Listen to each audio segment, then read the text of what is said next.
The message that we were given there by the multiple stakeholder structure present at the Internet Governance Forum was that at least Europe has a position on net neutrality, and that position, they would like to follow it. So yes, a little bit too late, but Europe does have a position, and the different stakeholders seem to be quite, let's say, saying happy about that position might be a bit too much, but they're content with that position as having at least a basic common position across the EU. As legislators, we can never catch up with technology. Roberta was saying that, net neutrality came about after 2 years of negotiation. 2 years? In the digital world?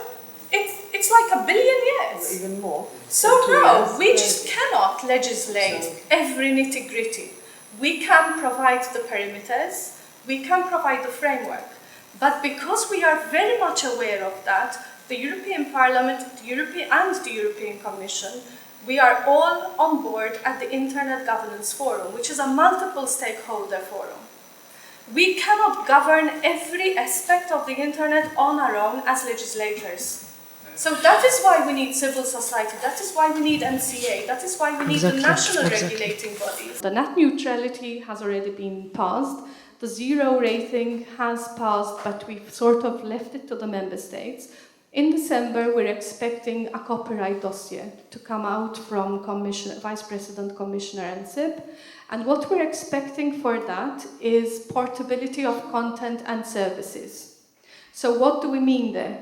By portability of content and services, we mean that if you have bought a service online in Malta, like if you've paid to stream music while you are in Malta, then if you go on holiday, or if you go out to work to another country, to Italy for example, you may still stream that service.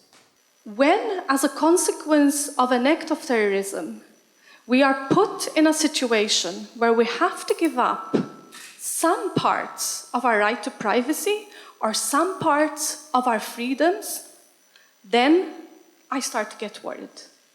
Because our ancestors fought for us to be able to live in free democratic societies. And therefore, for someone like me who was a human rights lawyer before becoming an MEP, finding myself then legislating on how we find this balance between a fundamental human right and a justified limitation to that human right becomes very difficult.